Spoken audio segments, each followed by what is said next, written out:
باللہ السمیع العلیم من الشیطان اللعین الرجیم بسم اللہ الرحمن الرحیم الحمدللہ رب العالمین ثم الصلاة والسلام سید الانبیاء والمرسلین خاتم لما سبق الفاتح لمن غلق المؤمن الحق بالحق ابو القاسم محمد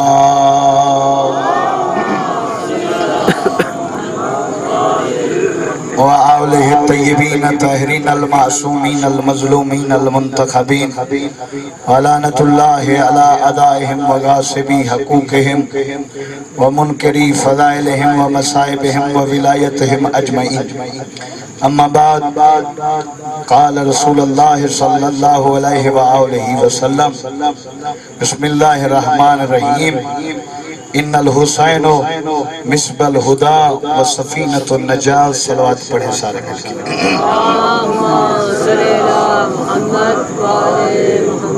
یہ چوک کی مجلس ہے، صلوات ایسے نہیں پڑھیں، تھک جانا فطرت انسانی ہے، بواز بلند صلوات پڑھیں۔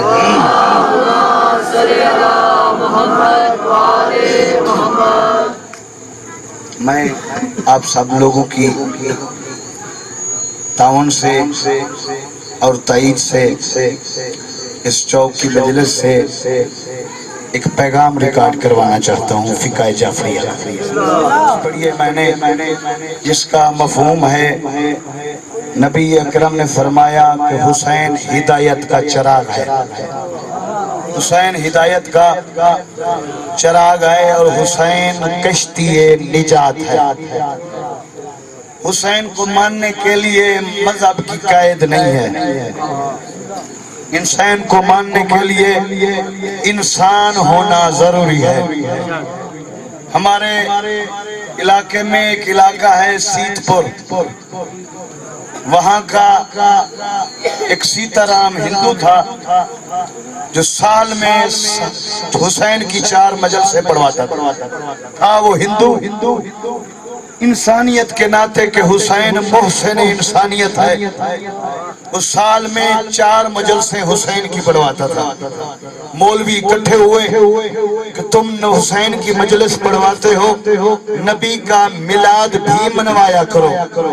اس نے کہا جس کا میں کلمہ نہیں پڑھتا اس کا میلاد کیسے منواؤں، جس کا کلمہ نہیں پڑھتا اس کا میلاد کیسے منواؤں؟ تو مولویوں نے کہا حسین کی مجلسیں پڑھواتا ہے، وہ حسین بھی تو نواسہ محمد مصطفیٰ کا ہے۔ یہ ہندو دیکھ کے کہتا ہے تمہاری غیرت ختم ہو گئی ہے، حسین نواسہ تمہارے نبی کا ہے، یاد میں منواتا ہوں تم سے برداشت نہیں ہوتی، تم سے برداشت نہیں ہوتی۔ اٹھتے ہوئے ہاتھوں کو بطول دعا دے کے جائے گی کہ حسین نواسہ تمہارے نبی کا ہے، یاد میں منواتا ہوں تمہیں برداشت نہیں ہوتی۔ یہ دیکھ کے کہتے ہیں اس کی وجہ کیا ہے کہ تو حسین کی مجلس پڑھواتا ہے، اسے اپنا محسن سمجھتا ہے۔ جو بندہ مجھے جہاں جہاں سن رہا ہے تائید کی حسین کے اس فکر میں اس مجلس میں ہاتھ اٹھنا چاہیے جہاں جہاں بھی بیٹھا ہے، کیونکہ امام زمانہ کے پاس کیسٹ جانی ہے۔ یہ ہندو دیکھ کے کہتا ہے میرے گھر میں 4 عورتیں رہتی ہیں، ایک میری بیٹی ہے، ایک میری بہن ہے، ایک میری ماں ہے، ایک میری بیوی ہے۔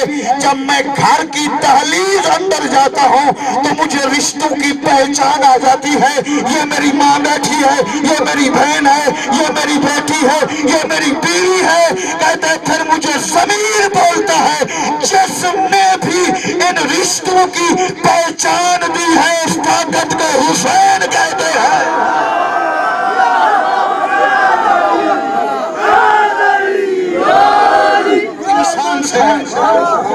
انسان سے ہے جو انسان ہے، اس کے محسن کا نام حسین ہے۔ ہندو مذہب کا بہت بڑا پیر سمجھے، ان کا گرو سمجھے گرو نانک۔ اس نے شاگرد سے کہا حسین حسین کیا کر، حسین حسین کیا کر۔ اس نے کہا کہ استاد جی وہ تو شیعوں کا پیشوا ہے، وہ تو شیعوں کا مرشد ہے۔ پھر گرو نانک کہتا ہے کہ جا گھر میں بہن سے شادی کر لے۔ دیکھ کے کہتا ہے مجھے ضمیر اجازت نہیں دیتی۔ گرو نانک کہتا ہے الو کے پٹھے اسی ضمیر کا نام تو حسین ہے۔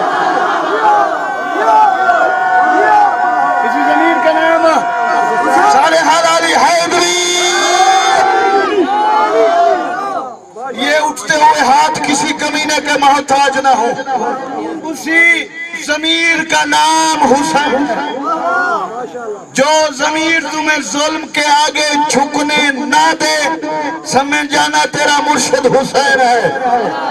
تیرا مرشد حسین ہے. جو تمہیں اپنے حق والے موقف پہ ڈٹے رہنے کی تسلیم اور تعلیم دے، پھر سمجھنا تیرے رہب کرام حسین ہے. کربلا میں جنگ کہتے ہیں نا دو شہزادوں کی، وہ بدبختی ہے. امام حسین نے کہا تھا ولید سے کہ لکھ خط اس کو، اس سے کہے حسین ابن علی بول رہا ہے میں تیری بیعت کیسے کروں؟ میرے باپ جیسا تیرا باپ نہیں، میری ماں جیسی تیری ماں نہیں، میرے دادا جیسا تیرا دادا نہیں، میرے نانے جیسا تیرا نانا نہیں. اس کو بول تو 9 لاکھ لے آ کربلا، میں 72 لے آتا ہوں. قیامت تک ہر زندہ ضمیر فیصلہ کرنے پہ مجبور ہوگا حسین زندہ باد ہے، یزید مردہ باد.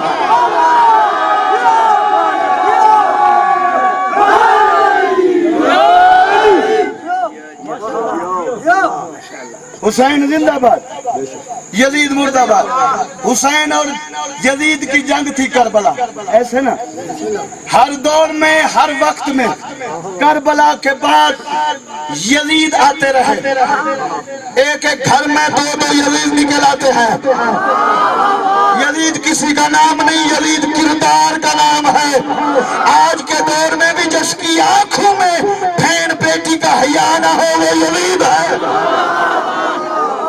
وہ یزید ہے جو اگر غیرت مند کے لیے دوسرے کی بیٹی بھی اپنی ہوتی ہے، بغیرت کے لیے اپنی بھی اپنی نہیں ہوتی. حسین نے کہا تھا یزید بات سن، تیری جنگ ہے میرے ساتھ. تو پتہ نہیں کس کا بیٹا ہے، میں مبالغہ کے بعد رسول کا بیٹا ہوں. تو فضول کا بیٹا ہے، میں بطول کا بیٹا ہوں. مولا نے فرمایا عقیدت مند تیرے بھی ہوں گے میرے بھی ہوں گے، ماننے والے تیرے بھی ہوں گے میرے بھی ہوں گے، جلسے تیرے بھی ہوں گے میرے بھی ہوں گے. حسین نے کہا یزید مرید تیرے بھی ہوں گے میرے بھی ہوں گے، مگر یزید کان کھول کے بات سن، جو بندہ بغیرت ہے اس کا امام تو ہوگا، جس کے پاس غیرت ہے اس کا امام حسین ہوگا.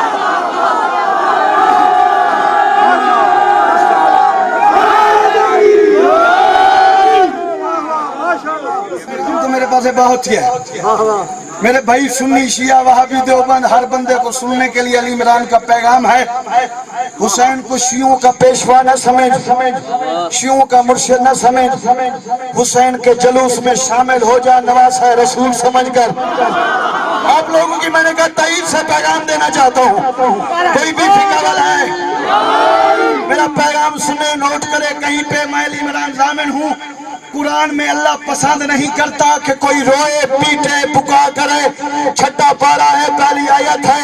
اللہ کہہ رہا لا یحب اللہ الجہر بالسوء من القول الا من ظلم. اللہ کہتا ہے مجھے پسند نہیں ہے وہ لوگ جو روتے ہیں پیٹتے ہیں، مگر وہ لوگ مجھے بہت پسند ہیں جو مظلوم کے لیے روتے بھی ہیں، مظلوم کے لیے پیٹتے بھی ہیں.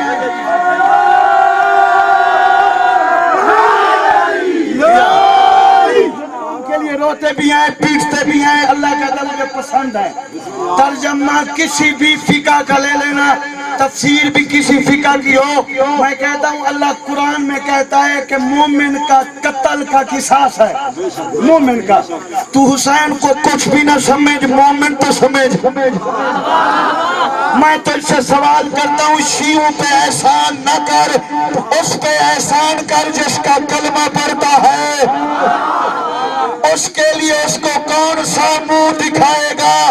کالی کملی والے کو وہ جو پوچھے کہ تم حج کے لیے 2.5 لاکھ بھر کے چلے جاتے تھے کیوں؟ تو کہیں گے جی سرکار آپ نے چوما تھا. سرکار فہمیں گے جس پتھر کو میں نے ایک بار چوما تھا 3 لاکھ بھر کے چومنے جاتا تھا. جس حسین کو چومتے ہوئے میں تھکتا نہیں تھا.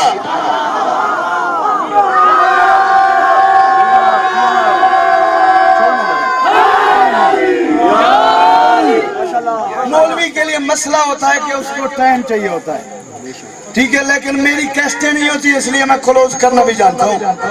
ٹھیک ہے، حسین کو مظلوم سمجھ کے رو، حسین جیسا مظلوم کائنات میں نہیں ہے۔ حسین کو نواسہ رسول سمجھ جس کا تو کلمہ پڑھتا ہے، وہ ہم پہ احسان نہ کر، سلون کے سیدوں پہ نہ کر، ہم پہ نہیں، جس کا کلمہ پڑھتا ہے اسی کلمے کا فرض ادا کر، کلمے کا فرض ادا کر۔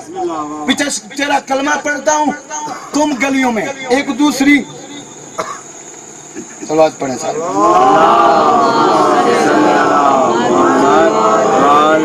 ٹائم میرا ختم ہو گیا ہے، ایک جملہ میں سیب کر دینا چاہتا ہوں، بس ایک ہی جملہ۔ کربلا میں حسین کو کائنات میں لوٹا، کائنات میں جتنی عبادت کرنی ہے ایک ہی جملہ کہوں گا، وہ آپ کا مقدر نصیب ہے کہ کتنی آپ دعا سیدہ سے لیتے ہیں۔ کائنات نے لوٹا، نظر بن حارث وہ ملعون ہے جس نے غریب کا امامہ لوٹا۔ اس کا گھر کوفے میں تھا، یہ امامہ لے کے آ گیا، اس نے تندور میں امامہ رکھا۔ اس روتے بھی آنا ٹائم اجازت نہیں دے رہا، میں بس غربت پڑھنا چاہتا ہوں۔ اس نے امامہ سید کا تندور میں رکھا، آدھی رات کا وقت تھا، اس کی بیوی ماتم کرتی ہوئی اٹھی، یہ دیکھ کے کہتی ہے تو نے کس کا گھر لوٹا ہے؟ یہ ملعون کہتا ہے باغی تھا، یہ کہتی ہے خدا تجھ پہ لعنت کرے، اگر وہ باغی تھا تو محمد کی بیٹی ہمارے گھر میں کیوں رو رہی ہے؟ محمد کی بیٹی کے بال کیوں کھلے ہوئے ہیں؟ اس ملعون نے سمجھا ہو سکتا ہے بطول بیٹے کا امامہ لینے آئی ہو کہ لوٹوں میں انعام کوئی اور لے جائے، ہاتھ سے سینے پہ ضرور مارنا اور کہنا حسین تیری غربت۔ یہ امامہ لے کے جنگل کو نکل گیا، 4 سال پورے غریب کا امامہ اس ملعون کے پاس رہا، یہ مر گیا۔ 1 سال پورا غریب کا امامہ کوفے کی ریت کی زینت بڑھا رہا۔ 1 سال کے بعد حاجیوں کا قافلہ آیا، ایک حاجی نے کپڑا سمجھ کے اٹھایا، اپنے سامان میں ڈالا، ادھر اس نے اللہ کے گھر کا حج کیا۔ یہ لفظ سمجھنا، مدینہ زیارت کو لیے چلا، یا مدینہ کے بادہ سے تیرا اور میرا مرشد سجاد خون روتے ہوئے اس حاجی کے استقبال میں کھڑا تھا۔ حاجی سامنے آیا، سجاد نے ہاتھ جوڑے کہا اللہ کے گھر کا حاجی اگر تو کہے بغیر اجرت کے تیرا سامان اٹھا لوں، سامان اٹھا لوں۔ حاجی نے سامان دیا، سجاد نے کبھی آنکھوں سے لگا